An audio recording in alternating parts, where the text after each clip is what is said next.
This episode is brought to you by Newline by Fifth Third. Drive your fintech forward with the embedded finance platform designed for enterprise fintech and backed by a leading financial institution. Discover how Newline can transform your business at newline53.com.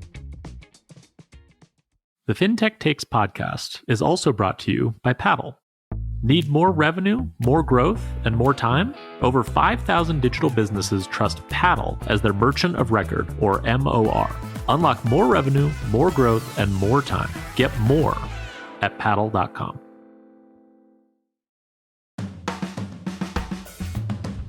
Hello, and welcome to another episode of Fintech Recap. I am joined again by the great Jason Mikula, publisher of Fintech Business Weekly, and in this month's episode, we make a return trip to BaaS Island, where we talk about Increase, we talk about the California Department of Financial Protection and Innovation's unusual consent order with Hatch Bank. We talk about Thread and Fiserv, Main Street getting out of the banking as a service business altogether.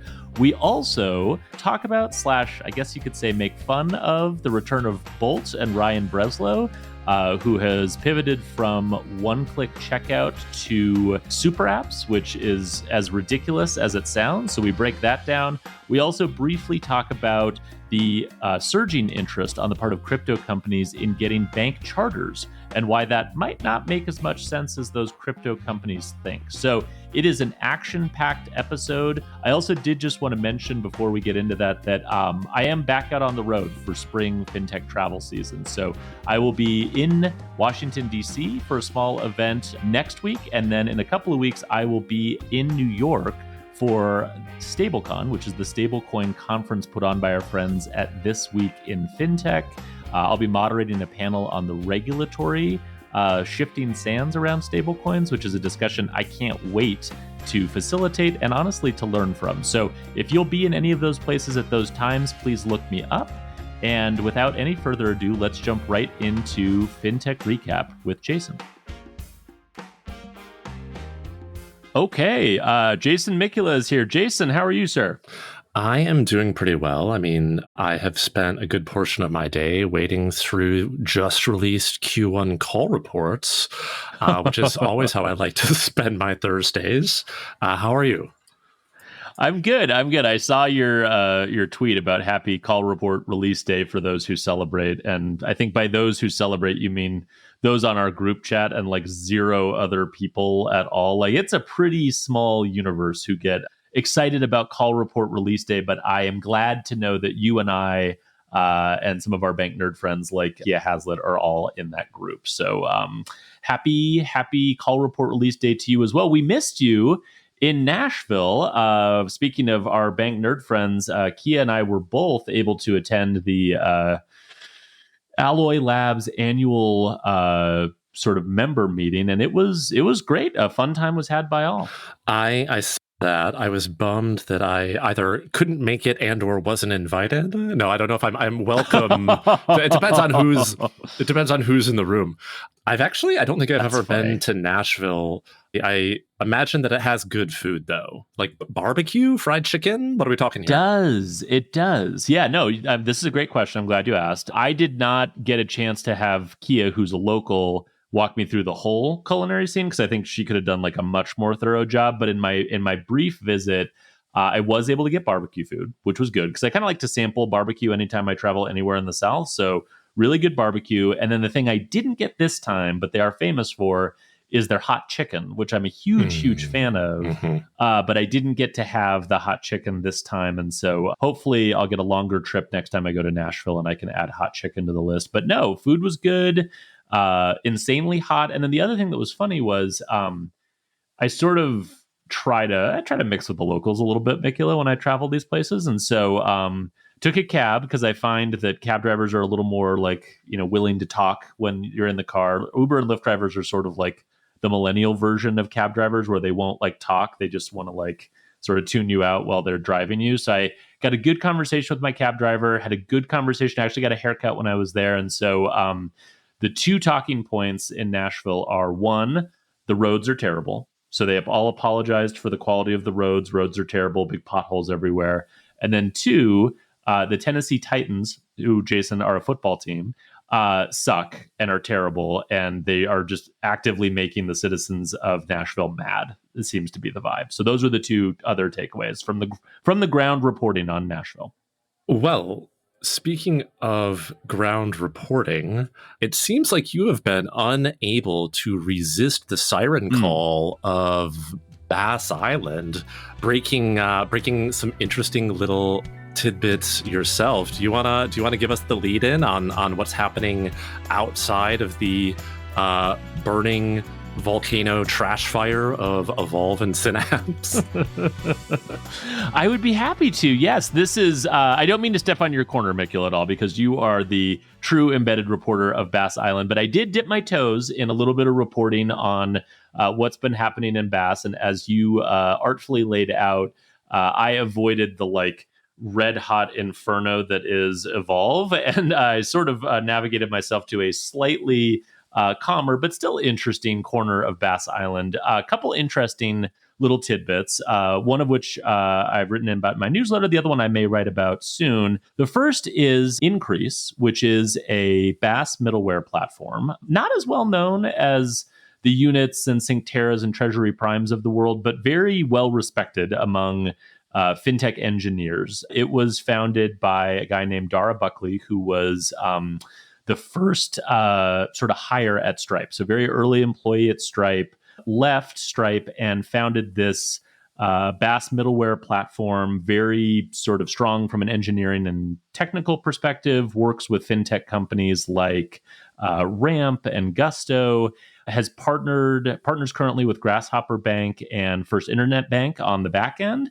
Also, just point of interest, used to partner with Blue Ridge Bank before Blue Ridge got itself in trouble and then removed itself from banking as a service. Interestingly, like some of the other middleware platforms that Blue Ridge was sort of ill-advisedly working with at the time, I think Increase's model at the time and working with Blue Ridge probably contributed a bit to Blue Ridge's challenges. So they were part of that whole drama, which I guess in some senses sort of kicked off all of the activity on BaaS Island originally in some sense. The news here is that Dara Buckley is trying to buy Twin City Bank Corp, which is the holding company for a small Washington-based community bank called Twin City Bank with about $70 million in assets. He has filed a change in control form with the Federal Reserve, which is the federal regulator that oversees Twin City Bank Corp, which is why it's going to the Fed. And he is essentially personally, it looks like, trying to acquire this bank. What's interesting is this is the second time that Mr. Buckley has attempted to acquire a small bank in Washington. The first time was Washington Business Bank in 2022. At that time, regulators did not allow him to complete that acquisition because part of the process you go through when you go through that change in control form and you sort of inform regulators that you intend to acquire a bank, they will look at your background and your experience and make sure that they feel like you are able to run the bank in a safe and sound manner. A lot of times they will look for prior experience in banking as one of the ways that they sort of gauge that. He was not able to complete the acquisition of Washington Business Bank, but he did end up on the board of directors. And I guess that board experience maybe gives him a slightly better shot this time of acquiring a bank. I have some thoughts on how this acquisition might sort of impact the larger BaaS ecosystem and how it might play into what Increase does. But I'll pause here before we move on to other stories. Jason, what was your takeaway on this acquisition news? Which we should say, by the way, Bank Reg Blog, the mysterious but very smart legal mind who pays attention to compliance matters in banking as a service and banking generally, was the first one to spot this change in control paperwork that was filed. So credit to Bank Reg Blog, whoever you are, for catching this first. Yeah, indeed. Follow him or her on X. I mean, we don't know who it is on LinkedIn, so can't follow them there. This is interesting. I mean, the first thing I thought when I thought many things when I saw this, but the first thing I thought was that it reminded me of M1 Finance and the CEO co-founder of M1 who personally acquired a bank I want to say it's like the First National Bank of Brule, something like that, which is now known as B2 Bank. Yes, correct. Yeah. In Minnesota, B2 right? Bank, which I have to assume is for his initials because his name is Brian Barnes.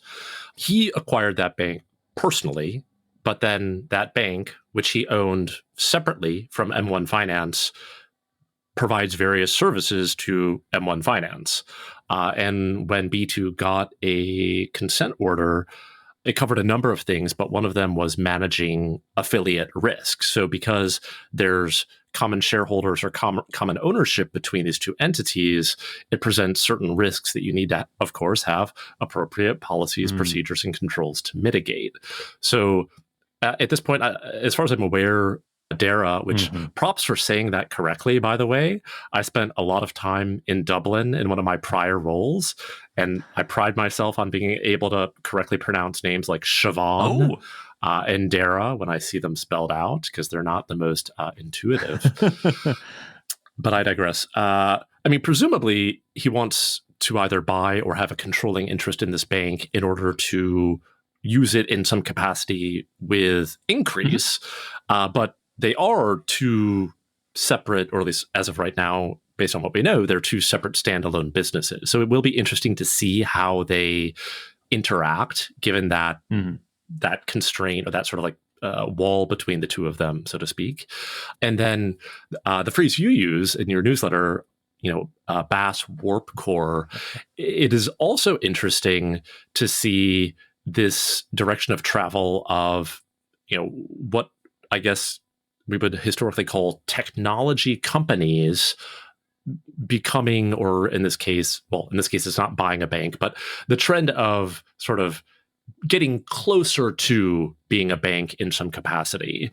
Yeah. While simultaneously, we've actually seen some banks in the space almost move in the opposite direction. But I'll pause that. We can get into that later. But those were my initial thoughts on this story.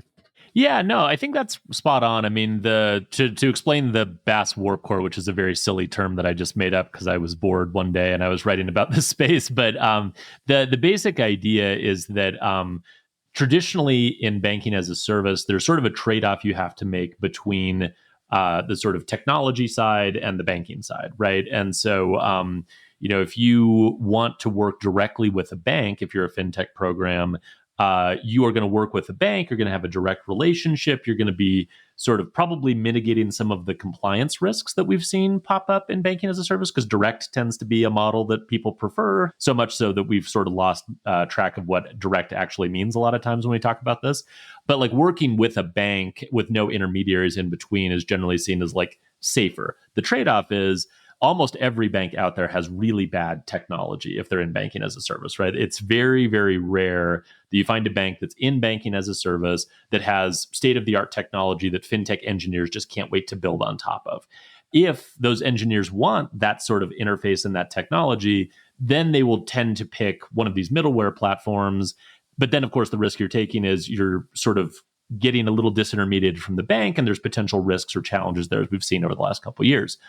A BaaS Warp Core, the idea is that you sort of fuse a great technology platform together with a bank charter and have both of those two things just like very tightly woven together. And that is only possible, I think the argument goes, if you have a team that's really great at building the technology infrastructure that is also able to get their hands on a bank charter, right? So this would be Column Bank, which was William Hockey, who bought a small bank in California and sort of transformed it, but built the technology infrastructure around it. This would be Lead Bank in Kansas City, same sort of deal.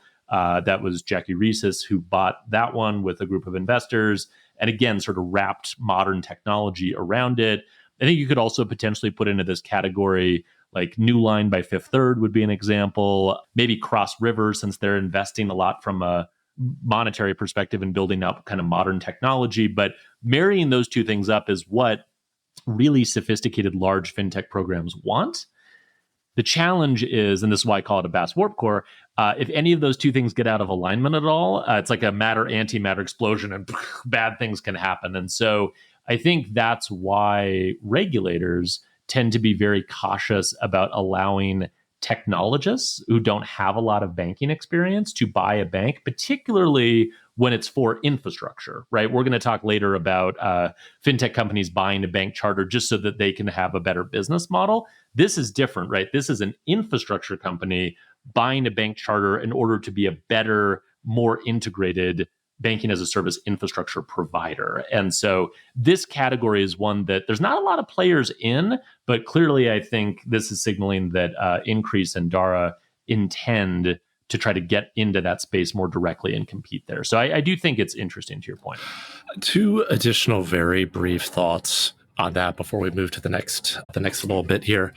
Arcady, who's the CEO of Agora, which is also kind of in this broader space, reminded me of something I said probably about a year ago, which was kind of this argument or very armchair analysis that a lot of middleware companies could be construed as a VC subsidy to community banks that wanted to build like a BaaS business or a fintech business, in the sense that, big VC checks to firms, I will refrain from naming any today, functionally served as outsourced technology development, outsourced business development and sales, and outsourced, or at least it was supposed to, compliance management for these banks playing in the space. Now, obviously, there were issues with that model that we've seen plenty of, and so I think what you're describing with Jackie and Lead, with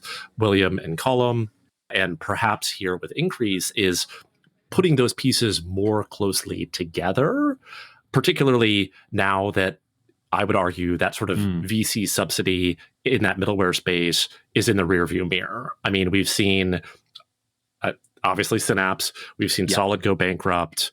Apart from Synctera's 15 million Series A or Series A extension recently, there doesn't seem to be a lot of love on the investor side for that space right now.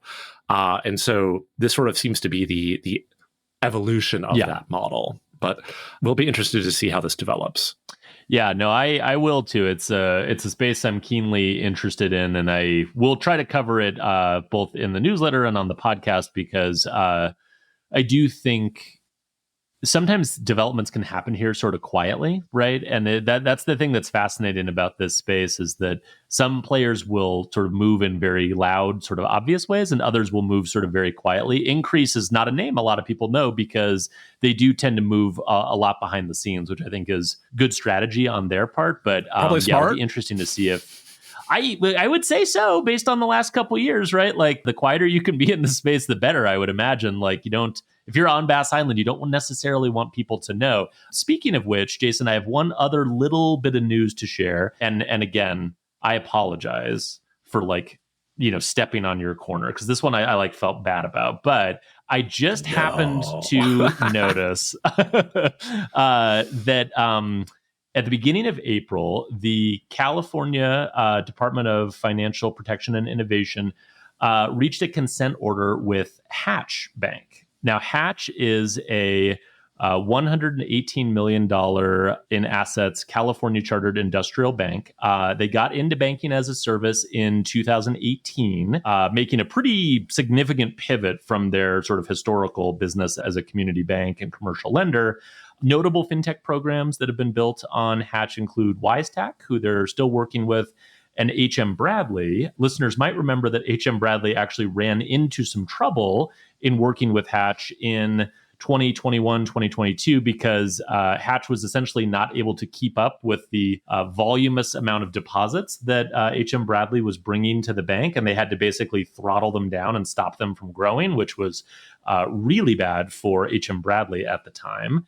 This consent order, which was the result of a recent joint exam by the state of California and the FDIC, focuses, as a lot of these consent orders have, on unsafe and unsound practices and BSA AML violations tied to Hatch's third-party fintech programs and business model. Not a ton in here that's super duper different from other consent orders from what I can tell. There's a required risk assessment of all existing programs and customers within 60 days. There's an overhaul of internal BSA AML compliance controls. There's greater visibility and reporting to the board of directors, kind of a lot of the same stuff that you tend to see. What was most interesting to me, Jason, and I would love your read on it since you read a lot more consent orders than I do, is this is the first one of these that I have seen, and there might have been others and I'm just not paying attention, that came only from a state and not jointly between a state and whatever the federal regulator is, whether it's the FDIC or the Fed. Now, it's possible that something is still coming from the FDIC, although it's been about a month now, so I don't know that I totally believe that. But if it doesn't happen and it's just the state of California, I'm kind of curious what that means in terms of federal regulators' approach to dealing with banking as a service. Does this mean they're going to be a little less aggressive? Does it mean they're just going to be more comfortable with the states taking the lead? I guess I'm not surprised to see that California isn't taking its foot off the gas as it relates to this, maybe even sort of pushing their foot down harder on the pedal. But what did you think of this news? So my understanding is that you are correct. And when I say understanding, I mean, I commented on your LinkedIn post and Jonah from Claros was like, yeah, that sounds right. and I always defer to Jonah on this topic. Me too. So it is, I think it's safe to say it's unusual. Speaking of things I know as far as timing of when they happen, the FDIC releases its enforcement actions on the last Friday of the month. So that would have been Friday, April 25th. And there was not, as you pointed out, there was not an enforcement action for Hatch in there. This veers definitely just into speculation territory, but like I'm not sure if you're aware, there's some drama in DC, including specifically at the FDIC. So yeah. I think, I mean, granted, I'd have to think through the timeline here, but I mean, at the moment, there's like RIF for like 1,200, 1,300 people. Obviously, the exam and the decision to pursue an enforcement action would have predated it. But, you know, without sort of understanding all of the inner workings and timeline of this, it feels like entirely possible that the FDIC could have been distracted by change in administration. Yeah. And, you know, as you pointed out, California does tend to be one of the more active state regulators, both from a rulemaking perspective as well as from an enforcement perspective. Folks will remember my favorite pedantic hill to die on, which is people using the term bank or banking when they are not a bank. California doesn't like that. California does not like that. Illinois also had an action against Chime, which everyone, including me, forgets. So yeah, I think, again, entirely speculative. I'd be curious to hear, I guess, Jonah's opinion, because he'll know better than I would, or any former or current FDIC people. But it does seem unusual that that's how this happened. And I'm curious if we'll see that as like a pattern going forward, where there's more daylight between, you know, certain typically, you know, quote unquote, blue states, state regulators taking public enforcement actions where there's not a corresponding enforcement action from the relevant federal regulator, which would either be the FDIC for state chartered non-member banks, or the Fed, the relevant regional Federal Reserve Bank for state chartered member banks. But yeah, weird stuff.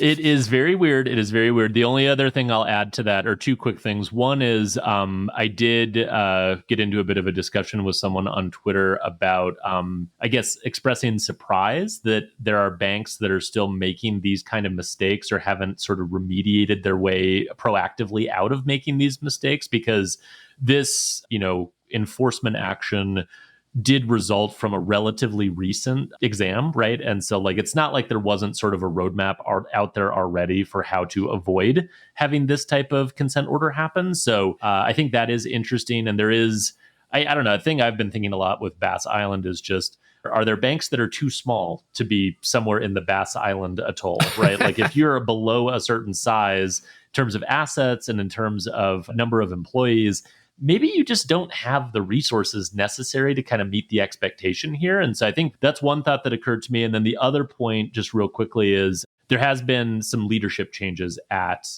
Hatch that are sort of relevant to the timing here. The executive who was sort of responsible for transforming Hatch into a sponsor bank in 2018 left at the beginning of 2024 and actually has wound up now at Cash App running their lending strategy. And there is a new president of Hatch Bank who's relatively new in the role. And so I wouldn't be completely shocked if Hatch sort of uses this year to kind of reassess maybe a little bit like how much they want to be in this space and like what their approach is going to be to winning in this space. Because as we already talked about, the dynamics of who's competing here and who has a right to win have been shifting quite a bit. So it'll be interesting to see. Mr. Mikula, I know you still are like an embedded reporter on BaaS Island. You have a couple quick things for us, don't you?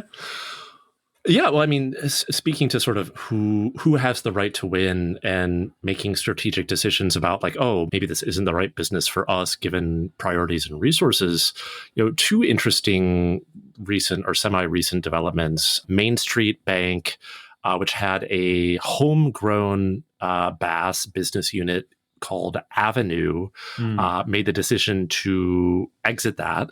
And as I understand it, that was tech that they built themselves, presumably also involving like contractors and vendors, but like it wasn't a middleware kind of situation. Main Street had already written down the value of that software by close to 20 million as an impairment on their earnings. I want to say it was Q4 last year, and then announced that they would be basically winding it down and exiting the space, citing underperformance. So it was like they had gathered, I think, only 40-ish million in deposits against a target of like 200, and it was continuing to bleed red ink. So, they called it a day. Similarly, I've talked about Lewis and Clark Bank in the past. I had not realized this until some conversations I had in the last couple of weeks. Apparently, Lewis and Clark also attempted to have its own BaaS subsidiary that was called Bank Evo. I think I'm remembering that correctly. Yeah. And this was like earlier in, I think it was 2020, 2021, before their ill-fated partnership with Solid, which, as I mentioned earlier, Solid filed for bankruptcy, and folks are probably familiar with that story. Yeah. So Lewis and Clark also, my understanding is, also exited the BaaS space altogether on the back of that just disaster with Solid. So I mean, here's two data points of like one bank trying to build it itself and ultimately, for various reasons, it not being successful as a business. I'll admit I don't know a ton about Main Street or Avenue, so I don't want to, sort of speak to why it didn't work. And then Lewis and Clark sort of trying both of these avenues and not being successful. I think one last bit, and we can get off this damn island. I did find it very interesting that Fiserv, on its quarterly earnings call, and I also can't take credit for this, somebody posted it on LinkedIn, and then a bunch of people sent it to me. I'm forgetting who posted it, so my apologies, that Fiserv mentioned on its earnings call that it signed a new strategic partnership with Thread, Tennessee-based bank that is popular for fintech partnerships, which also historically has worked with middleware provider Unit. And I also wasn't aware of this, but a reliable source told me they also work with Infinant, which is, again, a little bit of a different model that they position as like a sidecar core or over-the-top core. It's... I'll admit I don't have a good read on what, if anything, that means for Thread's relationship with Unit or with Infinant. The specific Fiserv product that they signed is for Finxact. I think I'm saying that right. Yeah, the core. Yeah, but it's certainly possible, and it wouldn't be the first time that we've seen seen a bank pursue sort of a direct strategy of like, we have our tech stack and these are programs we have done, the biz dev work, the onboarding work to work with. Yeah. But we also have programs we work with through these intermediary platform providers.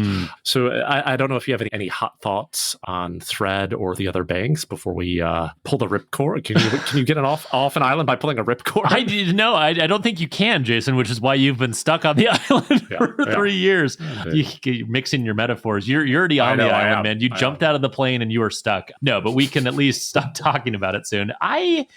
I'm not surprised, I guess, that there are banks that are getting out of the space entirely. That does not shock me. Main Street getting out after spending that much money on building their own tech is pretty brutal, which I guess sort of illustrates the like rock and a hard place dynamic of banking as a service for really small banks, which is like either you go with a middleware platform, which has all kinds of risks, or you try to build the tech yourself, which also has all kinds of risks. So not a lot of good options in that way. But I do think, kind of going off of the thread Fiserv news, the thing it kind of makes me wonder is, will this entire space essentially get eaten up between basically two groups, right? One would be banks or tech companies that can become banks that have the right fusion of size, sophistication, and technology infrastructure. So this would be Fifth Third, Cross River, potentially, obviously, like Column, Lead,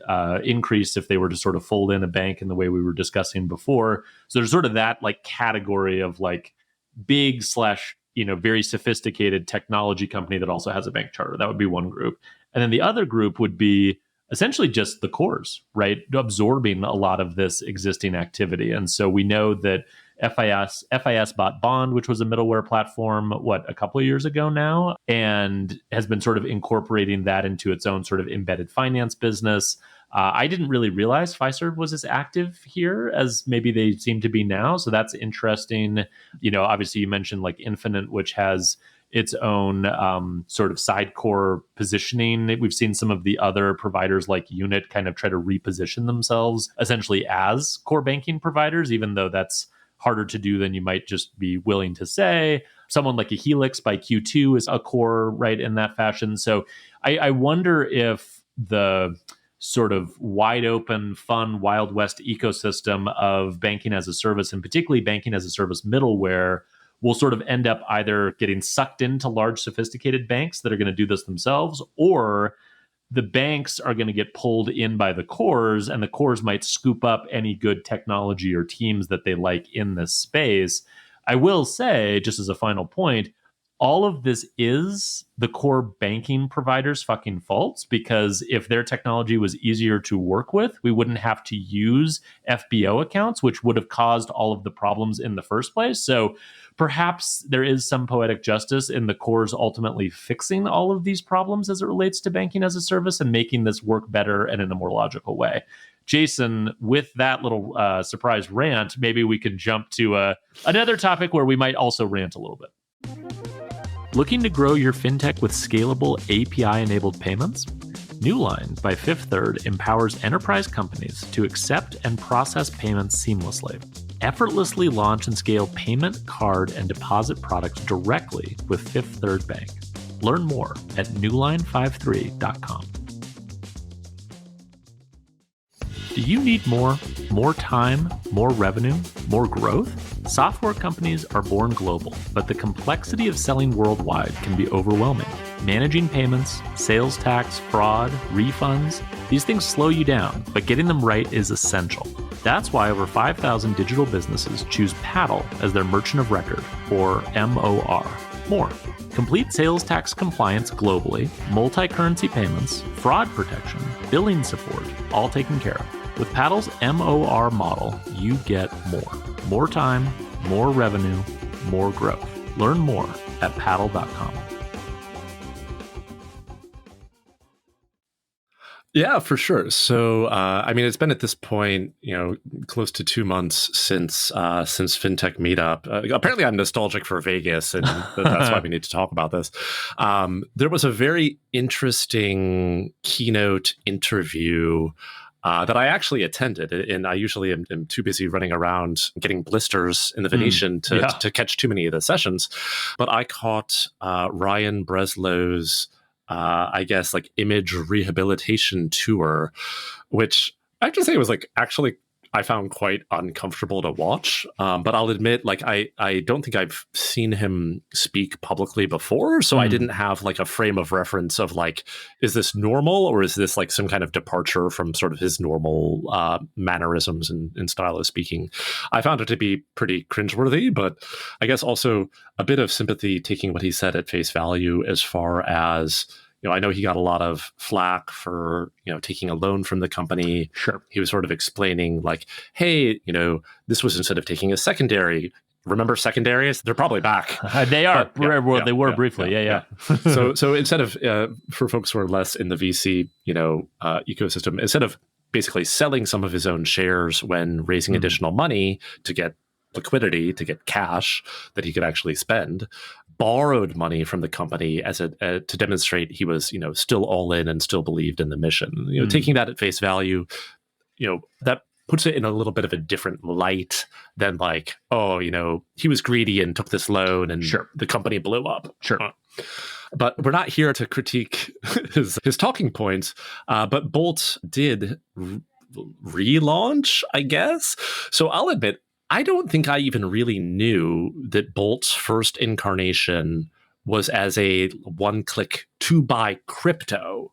I was most familiar with it in the context of it is, that crazy one-click checkout bubble that was like Bolt and Fast and Fast. That was like the height of like, am I losing my mind or one of my favorite colleagues from Goldman was briefly at Fast, and then when Fast blew up, he got absorbed into a firm. But yeah, so many good Twitter jokes about Fast exploding. But that was always kind of a very, very interesting space in the sense that you've always had this like Amazon one-click on Amazon site. Yeah. I think at some point they must have tried to like make it work outside of Amazon, but I'm not aware that it ever really like caught on. Yeah. For whatever reason. Yeah. You certainly have like Shopify with Shop Pay, and then the actual device manufacturers, which feel best positioned to win. Totally. Apple Pay. I'm a little less knowledgeable and sophisticated when it comes to like payments, e-com, and like sort of who has the right to win there. But it never really struck me that a standalone company like Fast or Bolt really had the right to win versus somebody who already had a very significant advantage, being like an Amazon, a Shopify, Apple, Google, whatever. Yeah. So Bolt is back. And now from looking at its website, it's basically Venmo, which I also found like slightly amusing. I will not rehash the whole Echo story because like that is at this point, I think 2 years ago and slightly like a different flavor. But Breslow was credited as a co-founder of what was functionally a stablecoin, a USDC based neobank called Echo, which basically tested its product on Bolt's employees. If you want to dial back in the Fintech Business Weekly archives, I actually had recordings of phone calls of them doing that. Oh my God. Including by, I can't say lying because that requires knowing what the person knew and their intent, but by saying things that were not true about how Echo was generating yield, specifically that they were investing the USDC in, quote, firms like Goldman Sachs and Fidelity, but actually it was just going to BlockFi, Wire, FTX, and Alameda. So it's very interesting to see this come full circle. And it's like, oh, Bolt does one-click crypto, peer-to-peer payments, a rewards debit card, and it tracks your e-commerce orders. Like, do we need this? Does anyone want this? It's a super app. That is about, it's a super app. So I don't even know if I have a specific question for you other than like, why? That's my question too. I mean, so first of all, I will say this, which is Dom at Fast, Ryan at Bolt. There's like this set of people that I kind of think we need to just think of in our brains as like 2021 founders. And if you're like a 2021 founder, you probably should just never, ever be given money by anyone ever again for anything, because the way you think about value creation and the opportunities that you see in the market are just not compatible with like actual sustainable good businesses being built. And like, I think this is a really good example of that, where it's like, okay, we were drawn to one-click checkout because everyone seemed to care about that. And so even though it never made any sense, and I shared your sort of confusion about like, what is this? Who's positioned to win here? Don't we already kind of have this? Like, it never made any sense to me. But yeah, we're going to build this. And then it all blows up. And now he's back, and fine, you can try to rehabilitate your image. That's everyone is free to try that. That's fine. But the thing that I find strange about what they're relaunching is, it's like a consumer-facing crypto payment super app that sort of combines everything together into one experience, even though there is zero evidence in the US that anyone wants a super app or there's any demand for such a thing. We should have long ago disabused ourselves of the notion that that's like a thing people want or there's a market for. And to your point, like, he has sort of a history of doing these things before with Eco, which also was like a really bad 2021 version of what like a good neobank should look like. And so I kind of keep coming back to your core question, which is like, why? No one wants this. What are we doing? How are you going to earn these things? Like, just to give you one small little example that's kind of funny about just like how detached from reality this whole thing is, the debit card that is going to be issued by Bolt as a part of this new super app thing offers rewards of 3% on a bunch of different types of purchases, all the way up to 7% if you purchase through Love, which is another Ryan Breslow company that's somehow connected to like health and wellness and e-commerce and things. Don't ask me to explain it. I can't. And like, very grifty to like connect another business to your business by like attaching these things. We were talking about affiliate risk before with banks. They don't have that in fintech. You can mix and match all your different interests as much as you want. And then the other part that's strange about that is like, this is how we're going to acquire customers. We're going to offer all these rewards on debit cards. You know why people don't offer rewards on debit cards? Because you cannot make a business out of that. That is not possible. It's not like no one's ever thought that before. Call up Jason Hendricks and ask him about Perk Street. Yes, exactly. Like pre-Durbin, this was like a tough but workable model. Post-Durbin, it's not workable. It does not work. There's a reason that no one does this. And you have to be a special type of deluded to think that you can just wander into super app, debit card rewards, crypto. The other thing about this, I have to just say, I'm sorry. I wrote about this in my newsletter, but if you go to Bolt's website and look at the product page for the consumer-facing app, there's like, features and like benefits and these kind of standard things. And then there's a soundtrack. There's a link to a soundtrack. And if you click on the link to the soundtrack, there is actually like a Spotify playlist that Ryan Breslow has created that you can listen to, which, by the way, actually has pretty good music on it, I have to say. And there's like a playlist attached to it. So this just completely flies in the face of how you build a professional, sustainable, profitable business. But I have to say, on a small scale, I'm kind of glad that there's like this little flourish of 2021 energy still existing in 2025, because it's really giving me flashbacks, man. This is an interesting playlist. We're going on a side quest here, but I think the Gen Z might struggle with like Steely Dan and Rush, and that, I mean, everyone loves Fleetwood Mac, no problem there.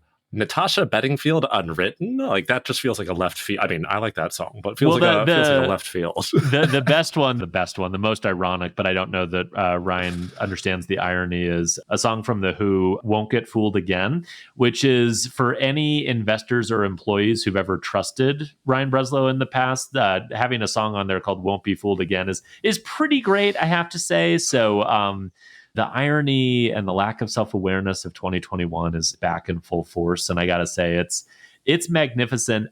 Jason, let me just hit you with one real quick thing. Yes. We don't have to spend time on this. There was a Wall Street Journal report. We referenced this earlier about companies getting bank charters. The doors are open, right? Regulators have signaled, if you want a bank charter, now's the time to talk to us. The Wall Street Journal reports that a number of crypto companies, including Coinbase, BitGo, Circle, and Paxos, are considering various types of banking charters or licenses, including, in some cases, the option to get a charter that would allow for essentially full service banking, including taking deposits, lending money, the whole kit and caboodle. Jason, the only thing I want to say about this is I do not understand why any crypto company, particularly stablecoin crypto companies, which seems to be sort of the design pattern and the product that everyone in crypto is kind of honing in on, since it's the only one that seems sort of defensible a little bit.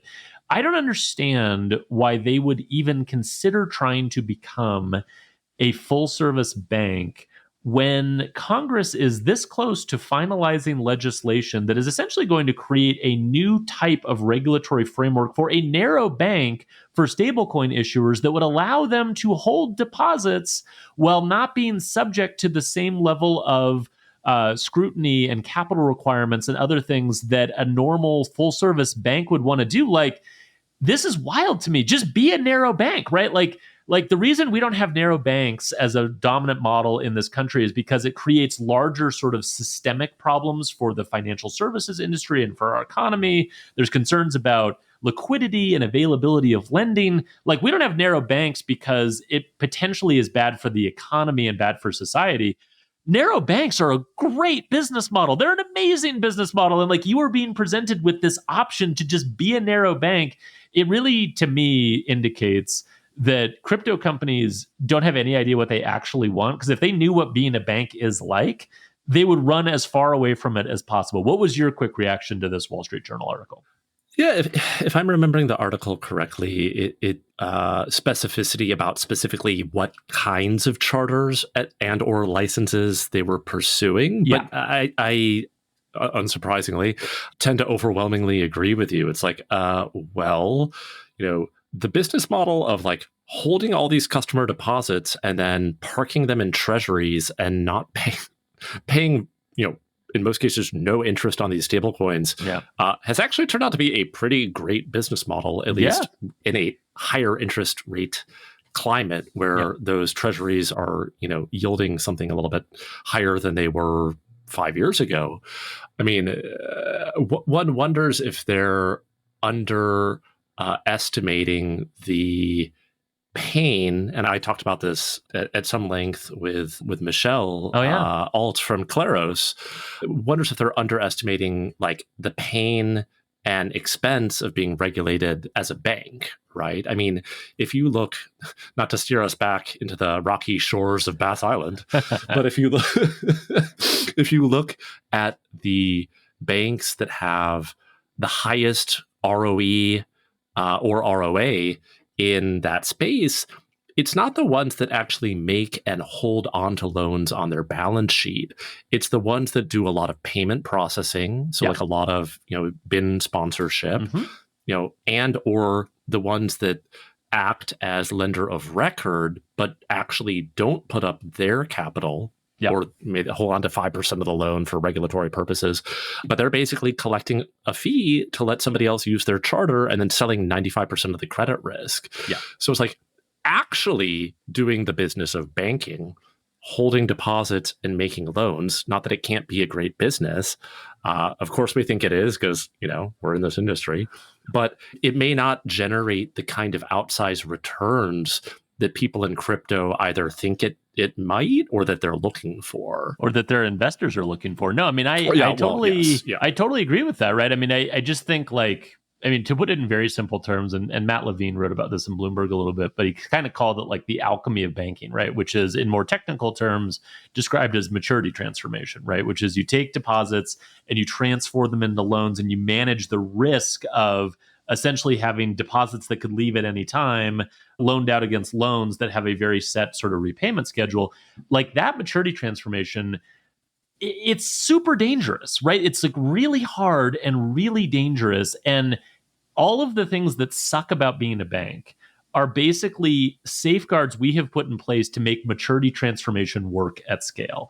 And so if you want to get into that business, this is why like bank stocks don't trade at a premium, right? Because like we know exactly what this model looks like. We know exactly what regulators will and won't allow banks to do. And we know sort of how to value that and what the premium that the market puts on that. And it's really not very much. And so, you can be envious of banks from the outside, but I don't think you have any idea the pain that you have to put up with to be allowed to do maturity transformation at scale. Like, it's just not a fun thing. And to your point, the types of like workarounds that people have found to generate more profit in financial services, it's all transactional, right? Where you're basically getting around the requirement of being in the maturity transformation business. But if that's your core business, I don't think you're headed in the right direction. So I agree with you. The Wall Street Journal article was infuriatingly non-specific. It did also indicate that there were other types of licenses or charters that some of these companies were looking at. And so it's entirely possible that some of the more sophisticated ones are thinking about, well, we're just going to be a stablecoin issuer under this new regulatory framework that's coming. Or, we might just pursue a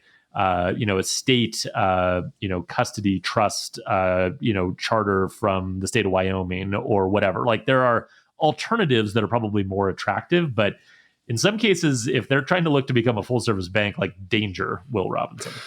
Yeah, I mean, I think I wonder if part of the impetus, and this is also top of mind because I did a webinar with Caitlin Long from Custodia recently, is even having some of these quote unquote like novel state charters, in her case, or in Custodia's case, the Wyoming Speedy, which I did not know it was pronounced Speedy. So I learned something I didn't know new. that either. Yeah. SPDI, Speedy. The whole reason why Custodia wanted that was to get access to a Fed master account. And like, lo and behold, they still don't have access to a Fed master account, right? Yeah. So like, I am a little bit sympathetic in the sense that the regulatory barriers to entry are high, and the people who are inside those barriers will fight to the death to protect the assets that go along with being a chartered bank.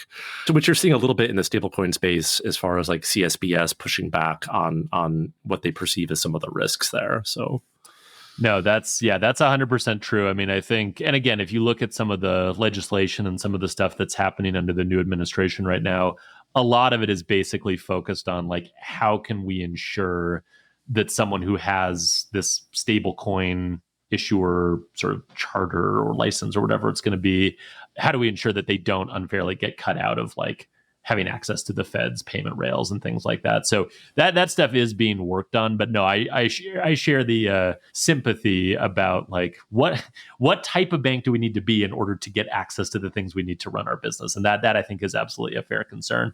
All right, Jason, you have a thing you can't let go of, so I'm going to let you just rant for a second, and I'm going to draft off of you because I share your incredulity.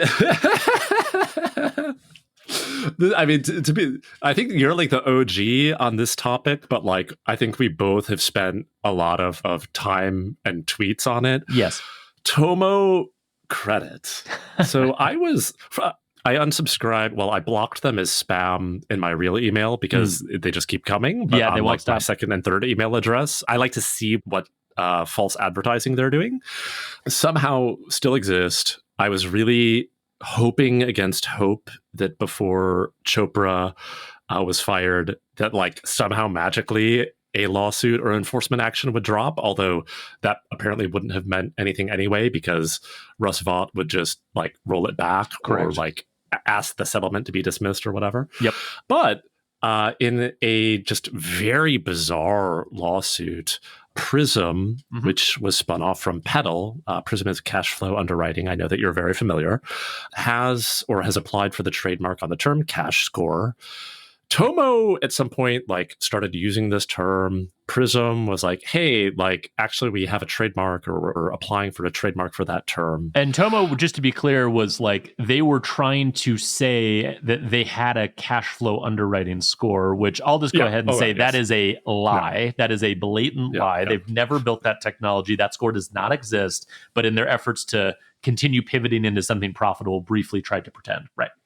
Well, and pretending is a good word to use because in the scope of trying to say that they had been using this term, they edited old blog posts to like insert that word in there. Yes. And then in Prism's filing in this lawsuit, their lawyer is like, we can see the dates it was edited, and you like manipulated these blog posts to insert it. Like we can compare the current version to the Internet Archive, like the Wayback Machine. Yes. Which, shout out, I need to make a donation because like it's the Wayback Machine is a great resource. Yes. The Prism counsel is like, hey, like you edited these to insert this. Yes. And then in the most recent revised filing from Prism, they just admit that, yes, they edited them. It's insane. This is the most insane. I mean, like, we've seen a lot of crazy shit in fintech and in fintech related lawsuits, but it is just crazy town. I mean, I'm not an attorney. This is not legal advice, but people I spoke to was like, this is basically just admitting fraud in their filing. Yeah. So no, I will leave it there and let you build on that insanity. I mean, I don't really have much to add. I've ranted about Tomo so much. I feel like it's going to be like carved onto my gravestone. I mean, I despise this company, to be totally candid. And I guess it doesn't shock me because like I'm trying to find the right word to describe the behavior, which is essentially a combination of sort of pathological lying and utter shamelessness at feeling like you're not doing anything wrong. And like that combination is very hard to find, but I think that's the only combination that would allow you to lie in such a transparently obvious way when presented with actually a very reasonable request, which is, hey, we have a trademark on this, just don't use that, use something else. Like, it's not like, I don't think, Prism wanted to sue Tomo, right? Like they didn't want to do this. They gave them, ample warning to just stop doing that. Instead of doing that, you're like, no, we've already been doing this. And here's the proof, we edited this webpage. And then to be caught lying about that, which is such an obvious lie, and then to admit in a filing that you lied, like it is just compounding levels of insanity in a way that I would be glad it existed so that I could continue to make fun of it if it weren't for the fact that there are still innocent consumers who are getting caught up in this bullshit and having their money stolen from them, which is why I agree with you. It would be nice if the CFPB, even this current CFPB in whatever form it is, would just step in and just put this to an end. Because like, really, this can't keep going on. It's crazy.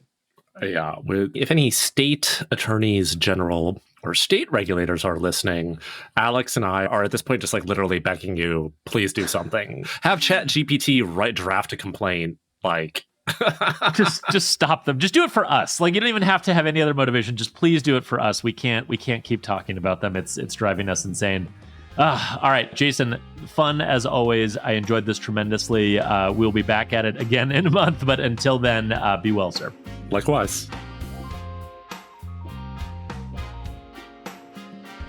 Thank you for listening to this episode of Fintech Takes. Stay up to date with emerging companies and the latest fintech trends by subscribing wherever you get your podcasts.